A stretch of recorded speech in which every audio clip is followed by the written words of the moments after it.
Daniel 10. Después de qué? Mande Apocalipsis. Yo quiero que ustedes vayan. Y antes de 11.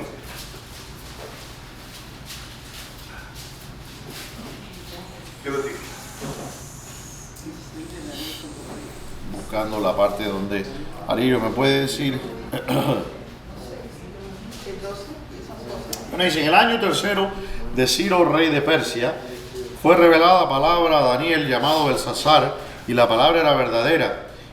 Y la palabra era verdadera, y el conflicto grande. Pero él comprendió la palabra y tuvo inteligencia en la visión. En aquellos días yo, Daniel, estuve afligido por espacio de 3 semanas. No comí manjar delicado, ni entró en mi boca carne ni vino, ni me ungí con ungüento hasta que se cumplieron las 3 semanas. Y el día 24 del mes primero estaba yo a la orilla del gran río Hiddekel, y alcé mis ojos y miré, y aquí un varón vestido de lino y ceñido los lomos de oro de Ufaz, y su cuerpo era de berilo, y su rostro parecía un relámpago, y sus ojos como antorchas de fuego, y sus brazos y sus pies como de color de bronce bruñido, y el sonido de sus palabras como estruendo de una multitud. Solo yo, Daniel, vi aquella visión, y no la vieron los hombres que estaban conmigo, sino que se apoderó de ellos un gran temor, y huyeron y se escondieron. Quedé pues yo solo y vi esta gran visión, y no quedó fuerza en mí. Antes mi fuerza se cambió en desfallecimiento y no tuve vigor alguno. Pero oí el sonido de sus palabras, y al oír el sonido de sus palabras caí sobre mi rostro profundo sueño, con mi rostro en tierra. Y aquí una mano me tocó e hizo que me pusiese sobre mis rodillas y sobre las palmas de mis manos. Y me dijo, Daniel, varón muy amado, esté atento a las palabras que te hablaré y ponte en pie, porque a ti te he enviado ahora. Mientras hablaba conmigo, me puse en pie temblando. No es para menos. Entonces me dijo, Daniel, no temas, porque desde el primer día que dispusiste tu corazón a entender y a humillarte en presencia de tu Dios, fueron oídas tus palabras, y a causa de tus palabras yo he venido. Las palabras que él estaba hablando las había hecho Daniel hacía 12 años antes, para que entienda que hay 12 años entre el capítulo 9 y el capítulo 10. Más, y esta es la parte que quiero que prestemos atención, más el príncipe del reino de Persia se me opuso durante 21 días. Pero he aquí Miguel, uno de los príncipes, vino para ayudarme, y quedé allí con los reyes de Persia. ¿Qué? Aquí vemos varios personajes. El príncipe de Persia, vemos a Miguel, y vienen los reyes de Persia. Y este ángel que viene a traerle la palabra a Daniel, dice que él estuvo peleando con el príncipe de Persia, y después fue y se quedó con los reyes de Persia. ¿Qué? Dice entonces, he venido para hacerte saber lo que ha de venir a tu pueblo en los postreros días, porque la visión es para esos días que viene el cumplimiento en el libro de Apocalipsis. ¿Okay? Por eso le dice, sé estas palabras, porque no son para este tiempo, sino para el futuro. Pero después a Juan le dice, no selles estas palabras porque son para ahora. ¿Okay? Pero dice, mientras me decía estas palabras, estaba yo con los ojos puestos en tierra y enmudecido. Pero es aquí uno con semejanza al Hijo de Hombre me tocó los labios. Entonces abrí mi boca y hablé. Y dije al que estaba delante de mí, Señor mío, con la visión me ha sobrevenido dolores y no me queda fuerza. ¿Cómo pues podrá el siervo de mi Señor hablar con mi Señor? Porque al instante me faltó la fuerza y no me quedó aliento. Y aquel que tenía semejanza de hombre me tocó otra vez y me dijo, y me fortaleció y me dijo, muy amado, no temas, la paz sea contigo. ¿A quién suena eso? Jesús. Al Señor Jesús. Dice, la paz sea contigo. Me dijo, esfuérzate. Usted comentó. Esfuérzate y aliéntate. Y mientras él me hablaba, recobré las fuerzas y dije, hable mi Señor, porque me has fortalecido. Qué bello, ¿no? Amén. Él me dijo, ¿sabes por qué he venido a ti? Pues ahora tengo que volver a pelear contra el príncipe de Persia. Jesús. Y al terminar con él, sí, el príncipe de Grecia vendrá. Pero yo te declararé lo que está escrito en el libro de la verdad, y ninguno me ayuda contra ellos, sino Miguel, vuestro príncipe. Eso es el Señor Jesucristo hablando. Y fíjense que está Miguel peleando con el príncipe, y tiene que venir el Señor Jesucristo mismo a pelear contra el príncipe, y dice, después de ese vendrá el de Grecia. No voy a entrar en la escatología de eso, pero la razón por la que yo quería comenzar ahí es porque quiero hablar de estos personajes, del príncipe de Persia, del príncipe de Grecia, los reyes de Persia. Y ahora vamos al Salmo 91. Y el Salmo 91 es un salmo muy importante. Es un salmo que se usa en los exorcismos. Y es el salmo que, ¿cómo se llama? Que es el salmo que le cita Satanás al Señor Jesús. Entonces vamos a entender un poco, vamos a leerlo, porque lo cantamos hoy. Entonces vamos a leerlo. El que habita al abrigo del Altísimo morará bajo la sombra del Omnipotente. Diré yo a Jehová, esperanza mía y castillo mío, mi Dios en quien confiaré. Él te librará del lazo del cazador, de la peste destructora. Con sus plumas te cubrirá, y debajo de sus alas estarás seguro. Escudo y adarga es su verdad. No temerás al terror nocturno, ni saeta que vuele de día, ni pestilencia que ande en oscuridad. La traducción en el latín, en la Vulgata, de esta parte dice ni pestilencia que ande en oscuridad, porque el hebreo es ambiguo muchas veces. Lo traduce como dice, ni demonio perambulante, y las traducciones antiguas de hecho dicen, ni demonio perambulante en meridiane, dicen los demonios que perambulan en el mediodía, ¿ok? Y muchas traducciones antiguas de hecho me pregunto qué dice la versión aquí tengo la versión Peshitta, me la compré hace poco, es la traducción más antigua de la Biblia al arameo y recién traducida al español, así que estoy muy contento. Sí. Voy a ver de hecho ahora que estoy aquí hablando con ustedes, curioso, quiero ver lo que dice lo que dice en ese claro, esta es una traducción de los manuscritos griegos y hebreos al arameo. Es la primera traducción que se hizo de la Biblia, y esta obviamente está en español, porque yo no sé arameo.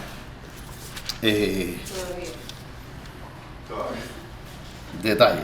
¿Dónde está que dice Mortal 6? Déjeme ver lo que dice el 6 aquí. Ya, ve. Dice, no temerás el terror nocturno, ni saeta que vuele de día, ni de intriga que ande en la oscuridad, ni el viento devastador del mediodía, dice. El viento devastador, pero eso también tiene una connotación de espíritus, etcétera, ¿no? Ok. En la Vulgata dice demonio. Ok. Dice, caerán a tu lado 1000 y 10.000 a tu diestra, mas a ti no llegará. Ciertamente con tus ojos mirarás y verás la recompensa de los impíos, porque has puesto a Jehová, que es mi esperanza, al Altísimo por tu habitación. No te sobrevendrá mal, ni plaga tocará tu morada, pues a sus ángeles mandará cerca de ti, que te guarden en todos tus caminos. En las manos te llevarán para que tu pie no tropiece en piedra. Ahí está lo que el diablo lo tienta, ¿no? Y dice, sobre el león y el áspid pisarás, hollarás al cachorro del león y al dragón. Esto es importante porque el león y el dragón, igual que los perros, son nombres de animales que se usan para describir potestades de demonios. ¿Okay? Ve que el diablo anda como león rugiente. Habla también, dice que las aves del cielo vienen, en la parábola del sembrador, devoran la semilla. ¿Quiénes son las aves del cielo? Son los demonios. Y también habla, por ejemplo, de los perros, los toros de Basán, por ejemplo, que dice, me han rodeado, en el Salmo 22, me han rodeado toros, fuertes toros de Basán, los perros cuadrilla de perros me han rodeado, etc. Eso se está usando para referirse a demonios. Dice, hollarás al cachorro, el león y al dragón, por cuanto en mí ha puesto su amor, yo también lo libraré. Le pondré en alto por cuanto ha conocido mi nombre, me invocará, yo le responderé. Con él estaré yo en la angustia, lo libraré y le glorificaré, y lo saciaré de larga vida y le mostraré mi salvación. Entonces aquí vemos el triunfo de Cristo sobre los poderes espirituales. No es un accidente que Satanás le cite este salmo, sabiendo de lo que estaba hablando, se lo cita al Señor Jesucristo. Y él quería saber si porque el diablo no sabe los misterios del Señor. A lo mejor a usted le sorprende, pero dice que los ángeles ven y no entienden. Dice que nosotros le vamos a enseñar a los ángeles. ¿Se acuerdan de eso? Alirio, me mira usted como si yo estuviera citando del libro de Mormón. Eso está en la Biblia. Bien, ahora vayamos. ¿Qué? Claro, los ángeles no entienden. Para empezar, ellos no entienden que Dios se haya hecho hombre. Eso no lo pueden comprender ellos. Y de hecho, los demonios tampoco dicen. Si los príncipes, no, y la palabra que usa es arjón. si los gobernadores de este mundo, ahora eso puede ser interpretado los gobernadores humanos o los arajón, las potencias, los demonios, no los ángeles caídos que están sobre las naciones. Dice, si los arajones, ¿no? si las potencias o los gobernadores de este mundo hubieran sabido lo que estaban haciendo, nunca hubieran glorificado al Señor de gloria. ¿Usted piensa que si el diablo hubiera sabido que el plan de Dios era que el Mesías muriera, si él supiera que el Señor iba a resucitar en triunfo, No hubiera gustado el pueblo de Israel. jamás, al contrario, él no sabía, no podía. Por eso si uno mira con la forma, el diálogo entre el Señor Jesucristo y Satanás, el diálogo le está haciendo como indagar, no es tanto que lo está tentando, lo está tentando, pero le hace preguntas. Si eres el Hijo de Dios, haz esto y a él, ¿no? Si postrado me adorares, yo te ofreceré todos los reinos de la tierra, etc. Él está tratando de ver qué es lo que está, quién es este, qué hay aquí, ¿no? Él no entendía. Los demonios no entienden. Recuerde que esos son misterios que estaban escondidos por los ángeles y que ha sido revelado a la iglesia. Bien, vamos a Génesis 11. Ya con eso, ese trasfondo, estuvimos hablando en el libro de Daniel, después estuvimos viendo en el libro de los Salmos, y ahora vamos a ver en el libro de Daniel, dale. Génesis 11. Y vamos a ver. Tenía entonces toda la tierra una sola lengua y unas mismas palabras. Y aconteció que cuando salieron de oriente, hallaron una llanura en la tierra de Sinar, y se establecieron allí. Y se dijeron unos a otros, vamos y hagamos ladrillo, cozámoslo con fuego. Y le sirvió el ladrillo en lugar de piedra y el asfalto en lugar de mezcla. ¿Por qué? Porque no hay piedra en ese lugar, en la creciente de la Mesopotamia. Y dijeron, vamos edifiquemos una ciudad y una torre cuya cúspide llegue al cielo. Y hagámonos un nombre, por si fuéramos esparcidos sobre la faz de la tierra. Nótese, por si fuéramos esparcidos sobre la faz de la tierra. ¿Qué fue lo que le dijo al hombre que tenía que hacer? ¿Cuál fue? Orar, precisamente. Fíjense que es un desafío a lo que Dios dijo que tenían que hacer. Dios le mandó a Adán y a Eva que se multiplicaos y fructificaos y llenad la tierra. Y sojuzgar. Y cuando después hubo el desastre que hubo de Génesis capítulo 6, que el Señor interviene con su juicio y limpia, purifica la tierra por medio del juicio de las aguas, cuando sale Moisés, ¿qué le dice el Señor a Moisés? A Noé. Alguien está prestando atención aquí, porque yo estoy hablando cuanto disparate y herejía, y aquí todo el mundo, amén, amén, amén. Bien. A Noé. ¿Y qué fue lo que le dijo el Señor? Multiplicado. Es decir, el plan no cambió, el Señor no cambió el plan. ¿Y sabe cuál es el plan del 2025? Exactamente el mismo. Pero el diablo te va a decir una cosa: no tengas tantos hijos, porque la economía está mala. No, pero ustedes son jóvenes, ¿hasta cuánto se van a llenar de hijos? Yo tengo familiares que me dicen a mí, 3 hijos, ya, ¿no? Ya pararon. Y bueno, no sé. 3. A mí me decían ¿Cómo más dos? barato por 2. 2, ¿no? Y me dice, claro, y dice, oye, porque si lo... Me dice, no, me dice, ya, porque uno, tú sabes, la inflación, y eso es cosa del diablo. El Señor nos mandó a multiplicarnos y a tener hijos. En la iglesia está achicándose. Los cristianos cada vez tienen más hijos. Los musulmanes tienen 18 hijos cada uno, ¿no? Por esposa, tienen 5 esposas. Haga la matemática. Ah, bueno. No, 18 por esposa. Están poblando España. Los marroquíes Están poblando Europa. ¿Ok? ¿Y qué es lo que pasa a los cristianos? No, hay que tener un hijo, qué sé yo. Y mire, hermano, yo la pregunta que le hago es una pregunta simple. ¿Qué es lo que está informando su filosofía de la sexualidad humana? ¿Lo está informando la Biblia y la enseñanza de Dios o las filosofías de este mundo? No me lo conteste. Usted me dirá. ¿Quién es el que está enseñándole a usted? ¿Quién es el que está enseñándole a sus hijos educación sexual? El maestro LGBT en la escuela con la bandera del arco iris, o la escritura. ¿De dónde usted está aprendiendo su moral? ¿De dónde sale su moral? ¿De América TV o Telemundo o del púlpito? No sé, usted me diga. ¿Qué es lo que enseña la escritura? No, pero es que uno no puede. ¿Crees tú en Dios? El Señor, el mandamiento se continúa siendo el mismo. Y ¿No? con el pan bajo el brazo. Bien. Y Dios bendice. Y Dios bendice. Mira, el hermano Javier, no está Javier aquí, pero Javier tiene como 18 nietos, no sé ni cuántos tiene ya. ¿No? Y quieren tener la niña, pero el Señor obviamente ha hablado y ha dicho no. ¿No? El próximo, ya el que viene va a ser la niña.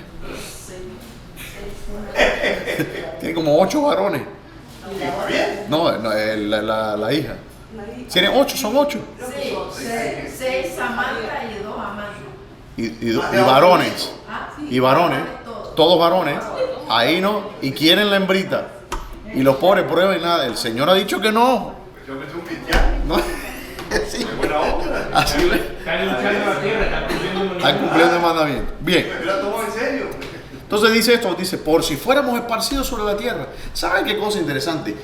Dios no inventó las ciudades. Eso lo inventaron los hombres. Dios creó un mundo para que el hombre lo disfrute. Los seres humanos, el diablo inventó las ciudades.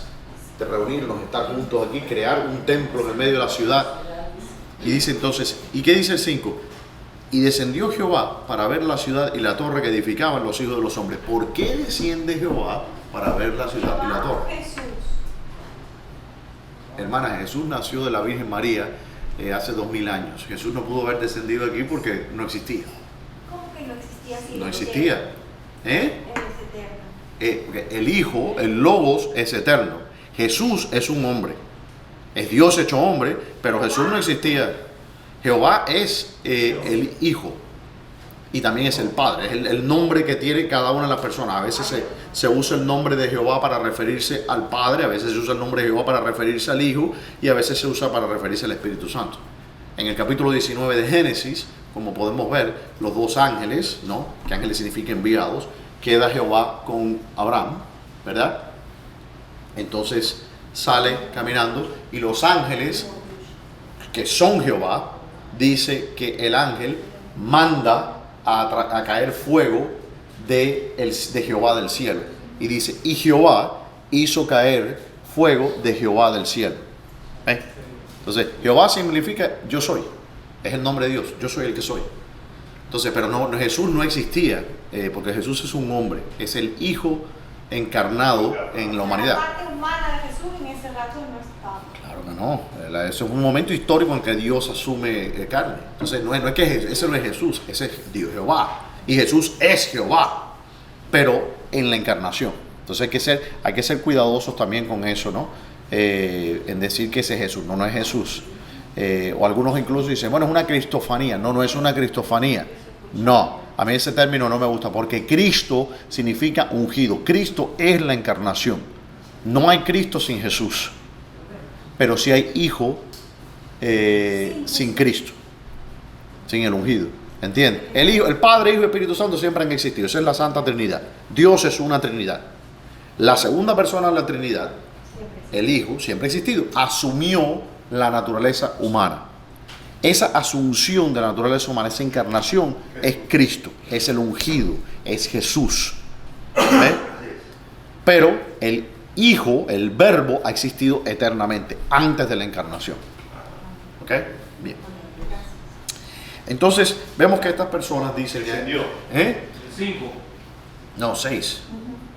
5.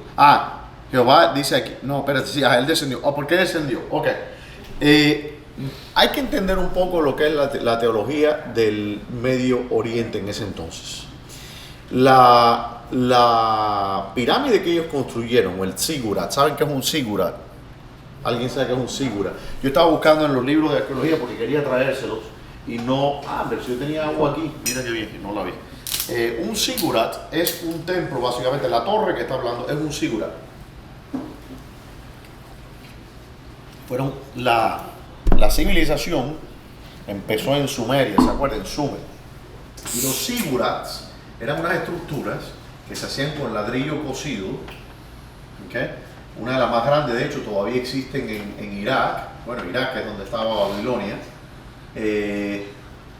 Y entonces ellos hacían así como una especie de Es como una pirámide, mira, la pirámide de hecho se deriva, porque la primera pirámide se llama la pirámide de escalones, ¿no? Que fue la primera que se hizo. Porque los egipcios tenían unos templos que se llamaban mastabas, y eran unas estructuras como esta, y lo que hicieron fue poner una mastaba encima de la otra, y así salió la pirámide. Y aquí encima había un templo, ¿ok? Y esto aquí tenía, ¿ok?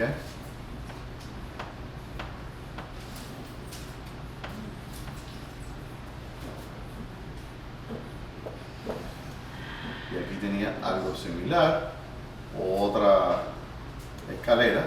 Como los mayas. Era exactamente como los mayas, sí. La religión es la misma, es la religión diseñada por los ángeles caídos, y eso es lo que vamos a aprender hoy. Entonces, esto es aquí así. Entonces, el zigurat, que es la torre, ellos edifican que era parte de un complejo. De hecho, el zigurat más grande que se construyó es el de Babilonia, que las bases todavía se conservan, aún han sido excavadas.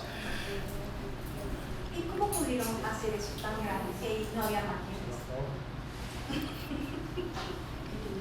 No es tan difícil, sí es difícil hacerlo, pero no es tan difícil porque la construcción es simple.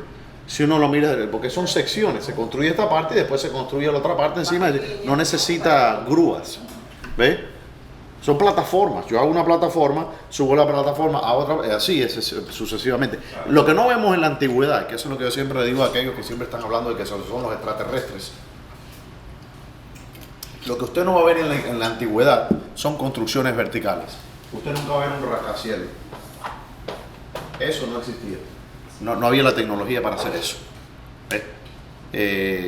Pero esto sí. Por eso vemos que la antigüedad está lleno de pirámides.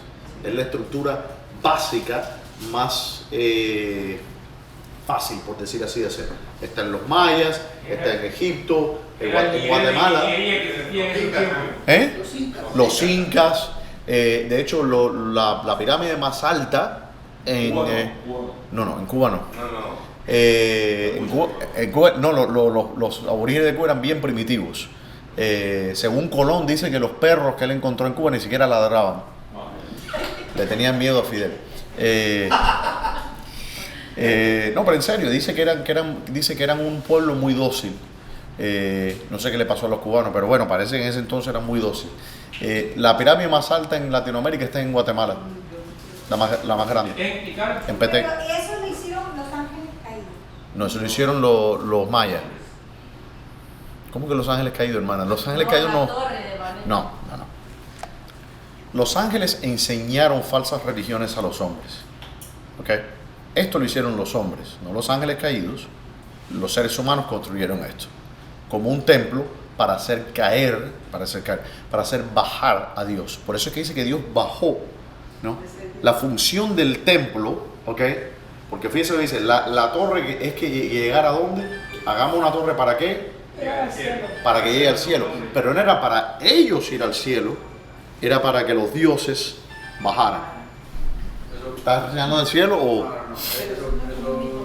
¿Cómo iba a llegar hasta el cielo? Ok, so... O eso viene siendo como una mitología. No pienses en concreto, ¿ok? Para ellos un lugar, no es abstracto. Cuando ellos estaban hablando, tú tienes que pensar lo que era la cosmología, la cosmogonía de aquellos tiempos. Para ellos los paganos adoraban en lugares altos. Las montañas eran lugares sagrados. De hecho, que los reyes de Israel siempre estaban peleando porque construían los paganos siempre en lugares altos y adoraban en montañas, etc. ¿Por qué? Porque las montañas se consideraban un punto de encuentro entre el cielo, ¿no?, y la tierra, por ser un punto alto. Entonces, ¿qué es esto? Si no es una recreación de la montaña. Claro. ¿Okay? Ahora, cuando esto se construye en ese lugar, no hay montañas, es una planicie. Claro. Es Mesopotamia. En Mesopotamia no hay montañas. Bueno. Es todo plano. Pero ellos recrean eso basado en las falsas religiones porque se acordaban de qué? De la montaña de Dios que estaba en el Edén, en el norte. Entonces, vamos a crear nosotros nuestra propia torre, un lugar elevado para que entonces los dioses desciendan a nosotros. Entonces, no es que llegue al cielo, porque la pregunta que tengo, ¿qué es el cielo? ¿La atmósfera? No, es un concepto metafísico. Para ellos era un lugar elevado, ¿no? Entonces, eso no es que... No como un santuario. Ahora, pregunta, y estos son detalles importantes, la Biblia no nos dice esto, esto lo sabemos por historia y por arqueología. ¿Qué había aquí? Esto es un templo. Entonces los sacerdotes, ¿ok? Hay un templo que estaba de hecho en Babilonia, que era donde se adoraba al dios Marduk, que Marduk era conocido en Grecia como Zeus Beleus. Zeus, el dios Zeus. Ahora, ¿qué había aquí arriba? ¿Un qué? Ahí hacían los Un sacrificios. cuarto. No, no había sacrificios. Había una cama. Ajá, como una plancha. No una plancha, una cama. O sea, en mi país es como una plancha así como así, lisa. No, no. para meter Una cosas. cama. Una cama, pues. Dura. ¿Quién dormía ahí? Que había una cama, hermana, como usted duerme. Lo que hay en su casa cuando usted duerme por la noche. Una habitación. Eso es lo que había una cama. Una cama, con almohadas, con cobijas. Un aposento, no, hermano, ¿quién no sabe qué es una cama? ¿Cómo yo tengo que definirle a ustedes lo que no saben qué es una cama? Por favor. Las camas de colchón. No existía el colchón. Claro que sí, hermana. ¿Cómo que no habían camas de colchón y de qué habían camas? Camas de piedra, me imagino. No, usted piensa que no habían ovejas y no había lana y no. Claro que había. ¿Y por qué había una cama? Había una cama y una mesa dorada. ¿Cómo sabemos eso? ¿Cómo sabemos? Bueno, Heródoto, ¿se acuerdan de Heródoto? ¿No? El historiador Heródoto, creo, no sé. Alguien me puede buscar porque yo no sé en español. ¿Es Heródoto o Heródoto? Heródoto. Bueno, tiene acento en la primera O, es una esdrújula. Sí, no, pero eso es lo que quiero saber. Si es esdrújula o es llana. Suena que es Heródoto. No, Heródoto. Bueno, el griego este. Heródoto. Heródoto. Ya, ¿qué pasa con él? ¿Y qué siglo es? Estamos hablando de 600 años. Él era contemporáneo de Homero. Y Heródoto, ¿cierto? Primero el de la Ilíada y el Odisea. Sí. Heródoto. Bueno, en latín es Herodotus. No, yo sé, pero en español, ¿qué es latín? Heródoto. Decían Hero. Ok. Es con acento. Heródoto. Ok, gracias, hermano. En inglés, Herodotus. Entonces, pero bueno. Heródoto es el padre de la historia. Y él escribió un libro que se llama La historia. Las historias de Heródoto. Y él visitó Mesopotamia, visitó Babilonia. Estamos hablando de 500 en el siglo V antes de Cristo. Y él nos describe lo que había encima de estos templos. Y él es el que nos dice que encima del templo había una cama. ¿Por qué? Porque él decía que una vez al año el Dios Supremo, que él lo llama Zeus Beleus, primeramente escogía una doncella. Y después esa doncella, los sacerdotes la subían, una virgen, y la ponían en ese lecho. Y una vez al año el Dios descendía a ese lugar a tener relaciones con la doncella. Ahora, ¿de dónde sacaron estos paganos esa idea? De los gigantes. Vuélvanse a Génesis capítulo 6. Si usted lee las mitologías de todos los paganos, todas las mitologías, usted se encuentra el rapto de Lucrecia, Zeus tomando forma de cisne para estar con Leda, el rapto de las Sabinas. Usted ve que los gigantes, los titanes, que llaman los griegos, eran hijos de ¿qué? De los dioses con mujeres. En la leyenda de Atlantis, por ejemplo, la ciudad de Atlantis, Atlantis fue fundada por unos gemelos que eran hijos de ¿quién? De Poseidón con, no me acuerdo el nombre de la madre. Y una de las cosas interesantes, vemos que en las mitologías del pagana, casi siempre los gigantes venían en pares.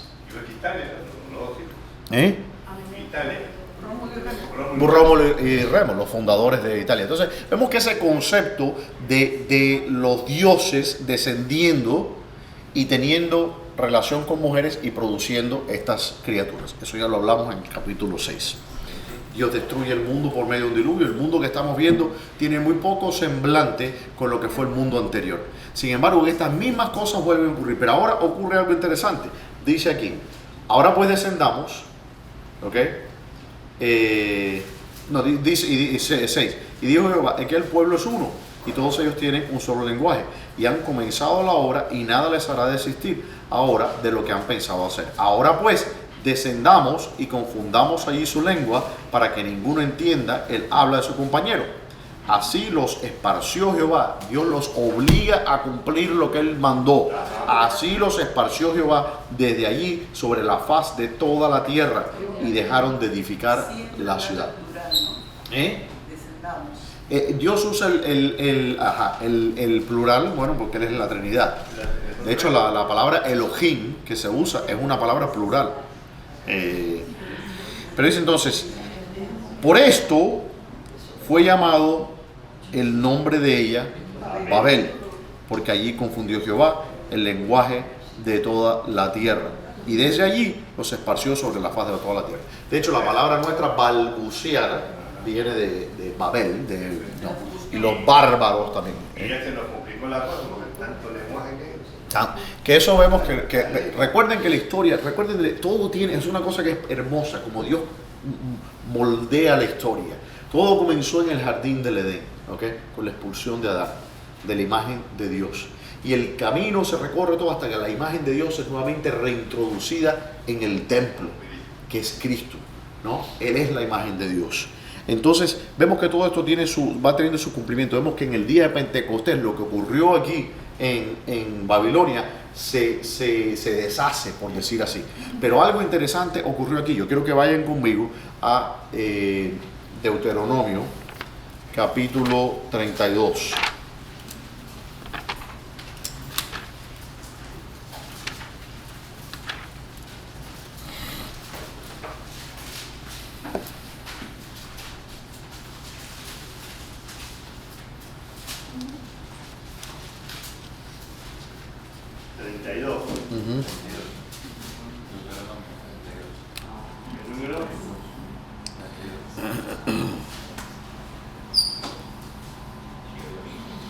Dice,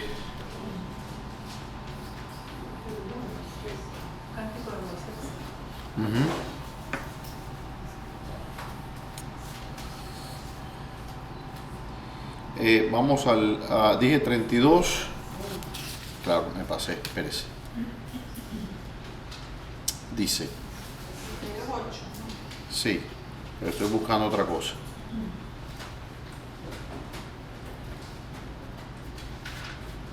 Vamos al 4.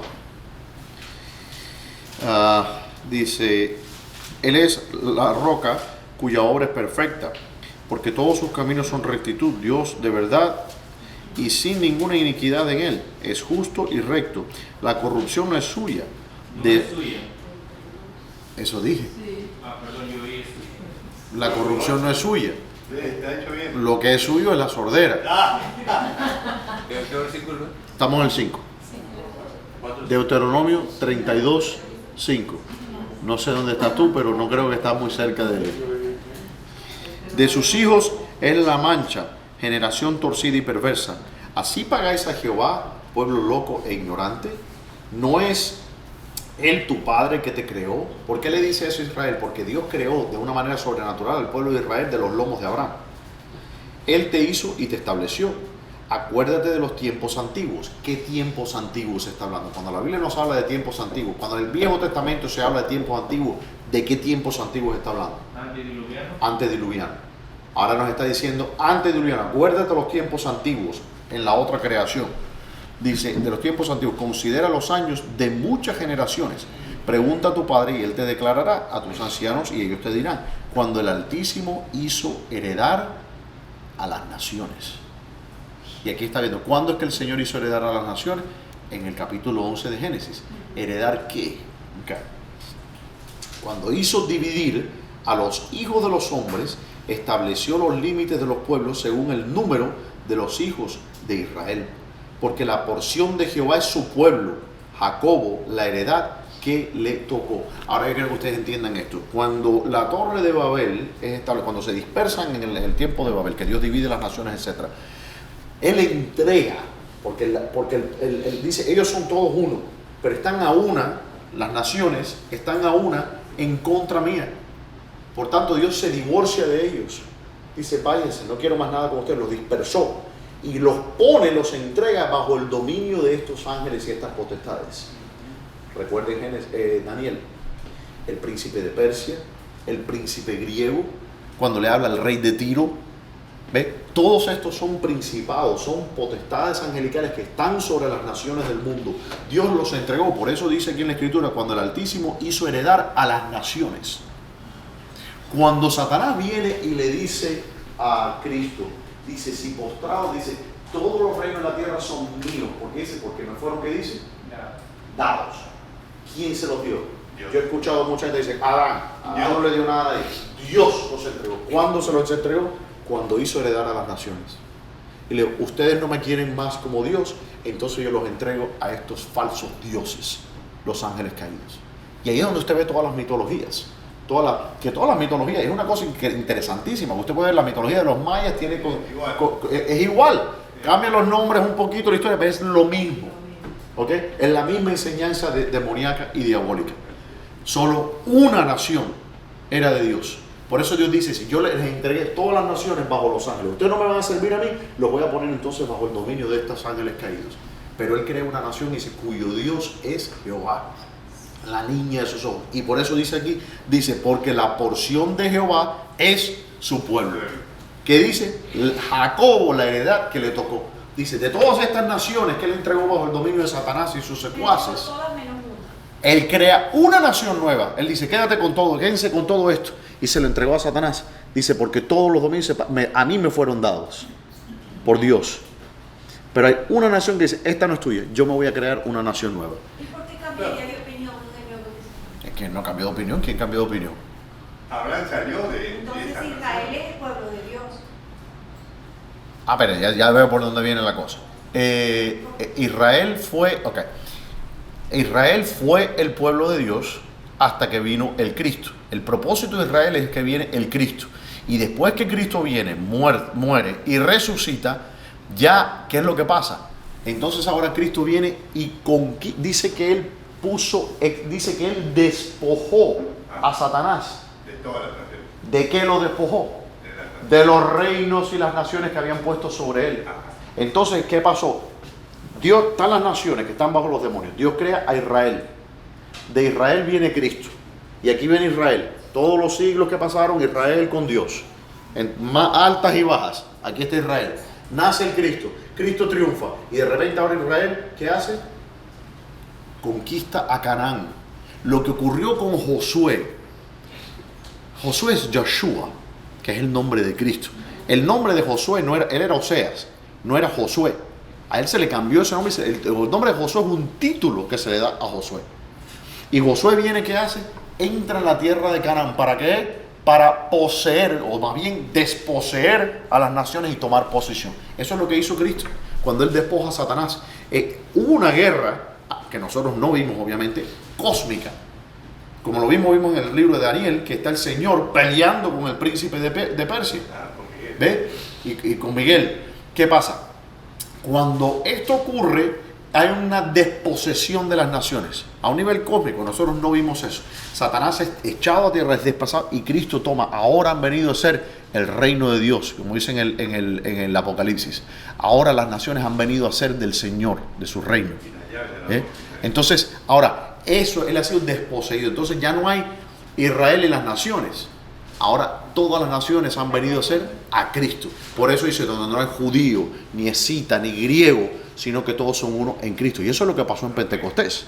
Entonces, ya no podemos, en la era de la iglesia, no podemos estar pensando, la dicotomía no es judío y cristiano. La dicotomía es cristiano, incrédulo y el mundo. Esa es la división. Antiguamente la división era Israel y el mundo. La división hoy día es la iglesia y el mundo. Y aquí en la iglesia, judío, no judío, lo que sea. ¿Okay? No hay acepción de personas.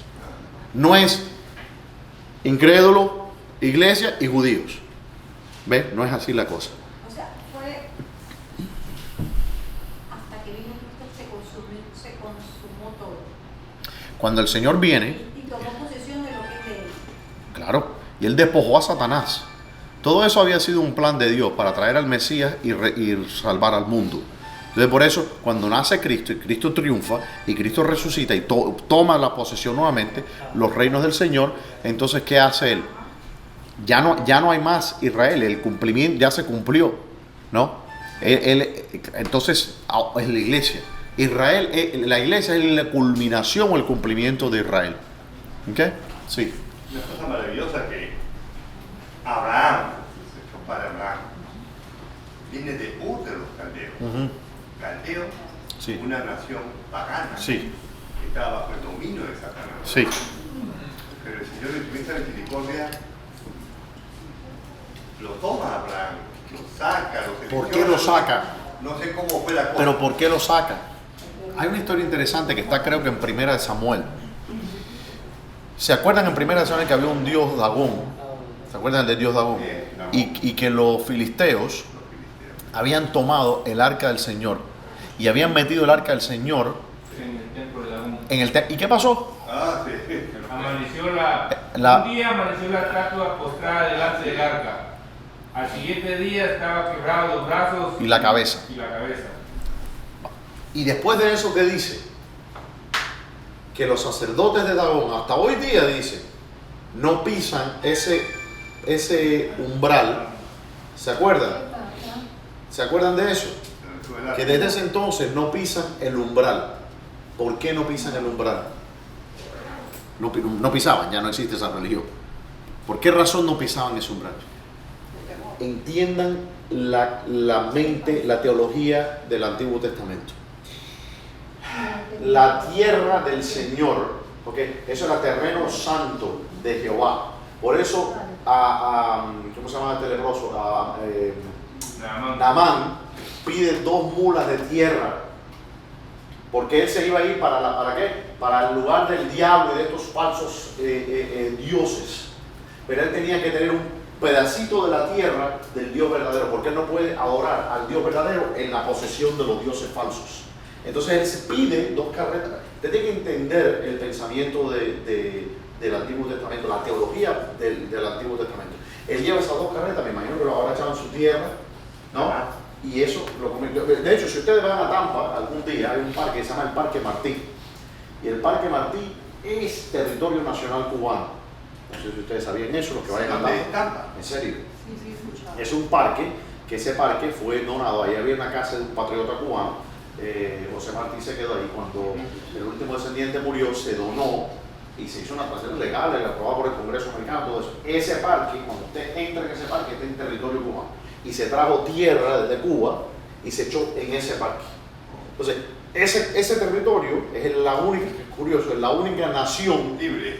fuera dentro de Estados Unidos que es otra nación. Entonces, Cuba literalmente tiene fronteras con Estados Unidos.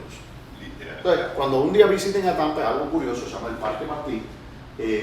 José Parque Martí. Martí. O Parque Martí, José Martí, porque ahí había una casa donde José Martí se quedó. Pero bueno, el punto es que es algo parecido a eso. Naamán hizo algo así.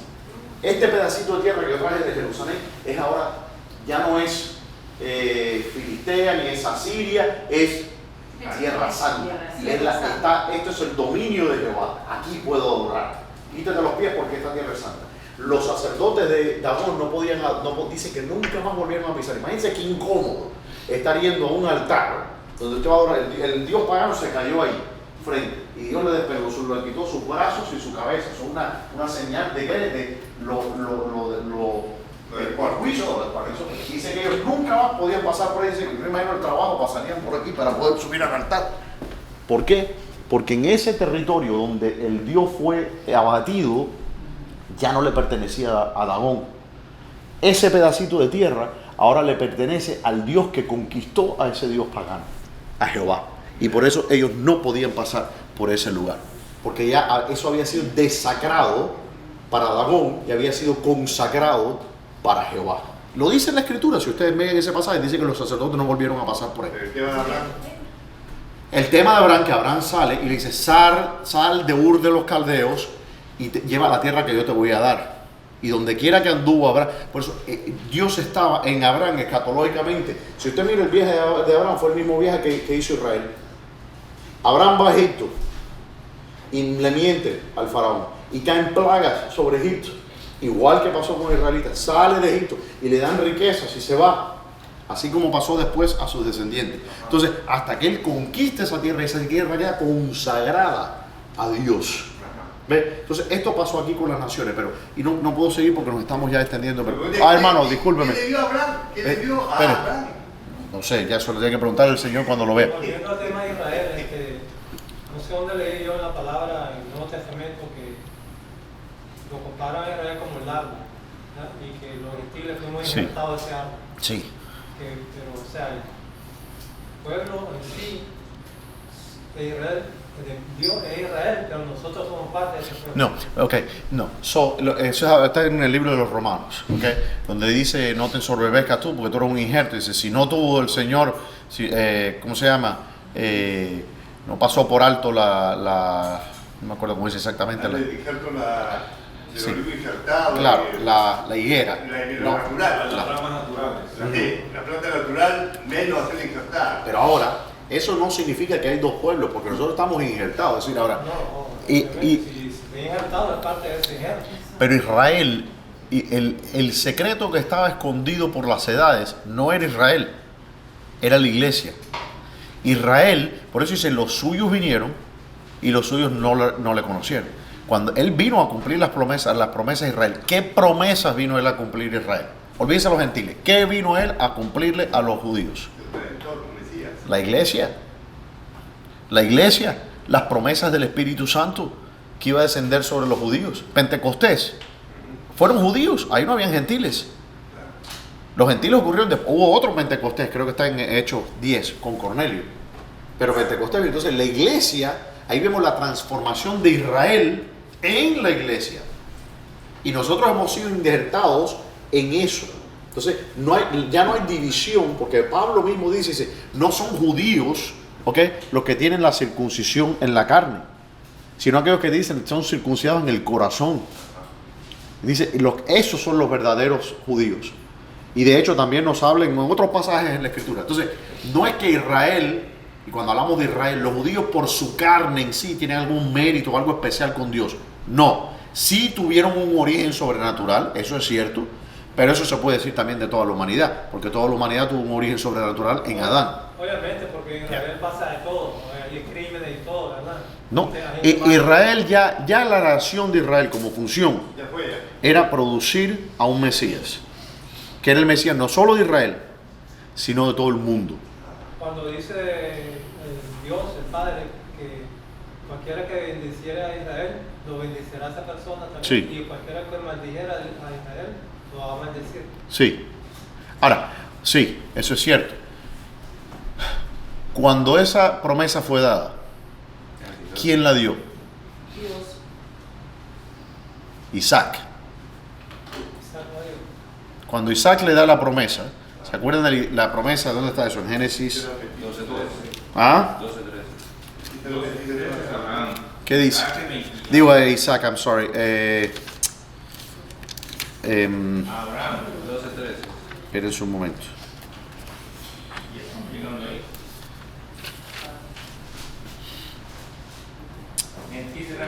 Ahora pues, Hermes, vaya, no. Y te la bendita toda la nación. ¿Dónde tú estás? ¿Cómo que 12? Génesis 12:13. 3. 12, 13. Bendeciré a los... Ajá, dice, pero Jehová había dicho a Abraham, vete a tu tierra y tu parentela, a tu casa y tu padre, te mostraré, haré de ti una nación grande y te bendeciré, engrandeceré tu nombre, será bendición, bendeciré a los que te bendijeren y a los que te maldijeren te maldeciré y serán benditas en ti todas las familias de la tierra. Y se fue Abraham como Jehová le dijo, Lot fue con él. Y era Abraham de edad de 75, eso es cuando salió que no solamente salió Lot, sino también que se llevó a su padre, etc. Cuando Dios le... Dios le dijo a Abraham. Espérense un momento, Dios espérense. le dijo a Y mire, Abraham. sí. Y serán benditas en el 3, la última parte. Y serán benditas en ti, ¿qué dice? Toda la familia de la tierra. Hay dos descendencias de Abraham. Y el Señor le muestra eso simbólicamente cuando dice, mira la arena de la tierra, ¿no? La puedes contar. Y después dice, mira las estrellas de los cielos. Está la descendencia espiritual, los hijos de la fe, la iglesia, que está compuesta de judíos, gentiles. no importa, ya esa división no existe después de Cristo. Y está también la descendencia física de Israel, que también incluye a los árabes, porque ellos también son descendientes de Abraham. De Ismael. Pero de Abraham. Claro, de Abraham. Sí, de Ismael, hijos de Ismael, pero todos son descendientes de Abraham. Entonces, ¿qué significa? Cuando habla de la bendición, te bendeciré a los que te bendigan, que es el texto que estaba hablando, yo me confundía con ¿cómo se llama este? Con Isaac, que dice, bendeciré a los que te bendijeren y a los que te maldijeren te bendeciré. ¿A quién le está dando esa bendición? ¿A la nación de Israel o a Abraham? Abraham. Pero Abraham es Israel también. No, Abraham no es Israel, Israel es Jacob. No. Ok, mire lo que dice, vamos a leer el texto. Haré de ti una nación grande y te bendeciré. No dice y bendeciré a la nación, dice él va a ser de él una nación grande, y lo hizo. ¿Cuál nación fue esa? ¿Eh? ¿Qué nación fue esa? ¿Qué nación fue? Bueno, de él salieron varias naciones, pero aquí está hablando obviamente la nación de los Israel, los judíos, la descendencia de la promesa, ¿ves? Pero varias naciones salieron de Abraham. Okay. Dice, haré de ti una gran nación grande y te bendeciré y engrandeceré tu nombre y serás bendición. Abraham será bendición. ¿Por qué fue Abraham bendición? Por la fe, porque fue el padre de la fe. Dice, bendeciré a los que te bendijeren. No está hablando de la nación, está hablándole a Abraham. ¿Me entienden? Claro. Bendeciré a los que te bendijeren y a los que te maldijeren, maldeciré. Y serán benditas en ti, ¿a quién le está hablando? A Abraham, todas las familias de la Pero si tierra. de Abraham forma esa gran nación que Dios le prometió que él va a hacer. Sí. Obviamente, si maldicen a Abraham, están maldiciendo a otra nación. No, ok, pero es un momento. El texto lo que está diciendo es la bendición fue dada a Abraham. Disculpe, y Jesús nació de la tribu de Abraham. No. Jesús nació de la tribu de Judá, que son hijos de Israel. De David. La promesa se les dada a Abraham. Mire, una de las cosas que los cristianos tienen muchos problemas es, a veces nos atribuimos promesas bíblicas que no fueron dadas a la iglesia, que se fueron dadas a una persona y dice, no, yo declaro esta promesa para mí, la promesa fue dada, qué sé yo, a quien sea, ¿no? ¿Qué está diciendo el texto? Dice, haré de ti una gran nación grande y te bendeciré. ¿A quién está hablándole? Abraham. Y engrandeceré tu nombre. El nombre de la nación, Abraham. Y serás bendición. ¿Quién? Abraham. Bendeciré a los que te bendijeren. ¿Quién? Abraham. Y a los que te maldijeren, maldeciré. Y serán benditas en ti. ¿Quién? Todas las naciones de la tierra. Ahora, se puede hacer un acaso, porque es cierto, dice, bendita la nación cuyo Dios es Jehová, etc. Hay una bendición para Jacobo, para Israel, que es la que le hace Isaac, y esa es la confusión que yo tenía, cuando Isaac bendice a Jacobo, ¿ve? Pensando que era Esaú. Pero la bendición no viene por una etnia. Tanto es así que Pablo en el capítulo 9, el punto que Pablo hace en el capítulo 9 es precisamente mostrar que lo que los judíos esperaban es que ellos, por el simple hecho de ser judíos, iban a recibir la bendición de Dios. Y Pablo le dice, no, porque Esaú, que era el primogénito, no recibió la bendición, la recibió el segundo. Entonces él está comparando en Romanos 9 a los judíos con Esaú y a los gentiles con Jacobo. Ese es el argumento que los calvinistas confunden de Romanos 9. ¿Ven? Entonces lo que está pasando aquí es que el Señor le está diciendo a él, dice, no por ser judío, y si tú tienes el sobrenombre de judío y todo eso, y hay un beneficio en ser eso, porque de ellos viene la ley y los profetas, el Señor Jesucristo es judío. Pero por ser judío no significa que tú vas a ir al cielo o que Dios tiene un plan. Obvio que no. Ni hay un plan aparte fuera de la iglesia. No hay nada de eso, ni un plan, ni nada. Porque ellos tienen que aceptar, igual como nosotros, al Señor Jesucristo y creer que Él vino a esta tierra y murió por nosotros y por medio de Él nosotros somos salvos. Pero sí, o sea, en mi opinión personal, yo respeto mucho al pueblo de Israel. En mi opinión personal, y que Dios lo bendiga siempre y lo proteja siempre, porque yo sí... Dios no lo va a bendecir siempre, hermana, si Dios no hace las cosas. Dios no puede bendecir a un pueblo, ¿ok? Y yo tengo respeto por los judíos, ¿ok? porque dice la Escritura que debemos tenerle respeto porque de ellos son la ley y los Y profetas. ahí nació Jesús. Sí, amén. Pero no significa, y ahí voy, que Dios los bendiga, no. Porque cuando los judíos están persiguiendo a los cristianos y blasfemando el nombre del Señor Jesucristo, yo no voy a pedirles que Dios los bendiga. Ellos le dijeron al Señor, cuando estaba ahí, dice, crucifícalo y su sangre sea sobre nosotros y sobre nuestros hijos. Pero al final de todo, hermano pastor, quien nos va a juzgar, digamos, no, es Dios. Y el trato No, yo no lo va a ser juzgo. Dios, digamos, Dios con ellos, Sí. porque ellos tienen, digamos, como la mayor responsabilidad, porque Dios vino primeramente a ellos, o sea, la palabra de Dios fue revelada primeramente a ellos, y ellos despreciaron la palabra de Sí. Dios, ellos negaron la existencia de Jesús. Entonces el trato va a ser personal entre Dios y ellos, y sinceramente no es que no me gustaría ser judía a mí, sino de que, o sea, es un trato muy... No hay nada beneficioso, hermana, en ser judío. ¿Ok? No te exenta de nada. Es decir, nada. ¿qué beneficio le da? Vamos a decir. Venezuela o Sí. Ecuador. Bueno, claro que es, ok, se va a decir que usted sea judío y necesita la misma sangre del Señor Jesucristo para salvación. No va a tener un puesto más alto. No hay una sección en el cielo que es para los judíos y otra sección para los gentiles. Eso no existe. Entonces, todas esas fueron cosas que tuvieron un cumplimiento. ¿Para qué? Para que el Señor Jesucristo naciera de una raza pura, de la raza de que el Señor creó. ¿No? Una última pregunta, pastor, que yo tengo una incógnita. Si Abraham, como usted dice, no era israelita, entonces, ¿de qué nacionalidad era? Él no puede ser israelita porque Israel desciende de Abraham. Israel es Jacobo.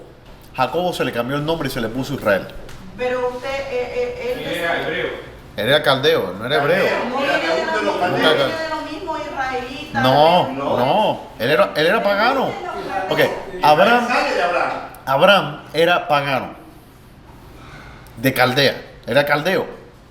Ur de los caldeos. De ahí venía Abraham. Hablar era un gentil. No, es decir, no había gentil y no gentil. Todos eran lo que eran. Eran seres humanos. Era lo que había. Él era un pagano. Abraham era pagano. Y Dios sacó de este pagano, hizo una nación especial. ¿Ves? Y de ahí entonces él sacó milagrosamente a su hijo Isaac. Pero Isaac, el padre, Abraham se tuvo que circuncidar. Abraham no nació circunciso, ni lo circuncidaron a los 8 días, ni nada por el estilo. Él fue el padre de Israel. Abraham no fue judío. Isaac no fue judío. Jacobo, Israel es el primer judío. ¿Por qué? Porque a él le cambia el nombre, se le pone el nombre de Israel. Pero Abraham no fue judío, es el padre de los judíos, pero él no era judío, era gentil. En sí, yo entiendo todo eso, pero yo es como más o menos que yo pienso, mi opinión, un simbolismo, la tierra, no la gente en sí, porque hay judíos que no creen en Jesús, que son bien dogmáticos, Sí. ¿entiendes? Pero en sí es el territorio que Dios Ya no. de- Recuerda lo que hemos estado hablando, hermano. Después de que el Señor despoja a Satanás, antes de eso, es cierto que el territorio de Israel, ese lugar, era un lugar santo para Dios. ¿Ok? Pero después de eso, toda la tierra, porque el Señor Jesucristo le sacó a Satanás y ahora toda la de Dios es la tierra y su plenitud.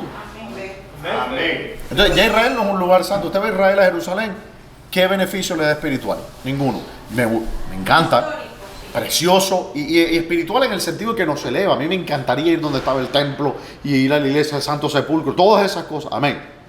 Pero espiritualmente me da algo, me ayuda a combatir el pecado, me da más... No. Pastor, dígame, disculpe mi ignorancia, ¿el mayor movimiento LGTB es en Israel? No sé eso. Es lo que me dijeron en una oportunidad. Hay que tener cuidado con eso, hermano, porque hay también un movimiento antisemita que está propagándose, que están promoviendo que los judíos y los ataques a los... Hay que tener ojo con eso también.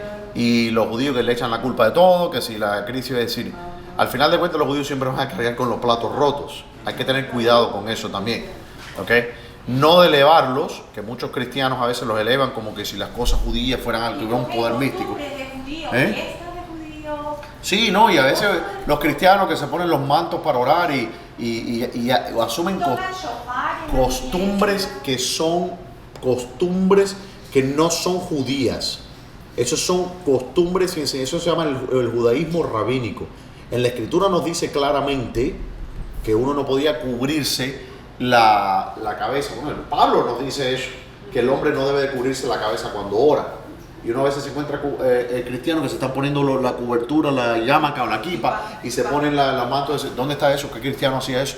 Dice que eso es vergonzoso para el hombre predicar o orar con la cabeza cubierta. Y los judíos no creen en Cristo. Y los judíos, claro. Entonces, no tenemos nada que aprender. El sábado es casualmente están esperando que llegue Ya, el Mesías. claro. Ellos no creen en Cristo. Yo trabajo con muchas familias judías en ocasiones y lo menos que hay son 3 o 4 niños, lo menos, porque ellos mientras más niños tienen, más esperanza tienen de que uno de sus hijos sea el Mesías.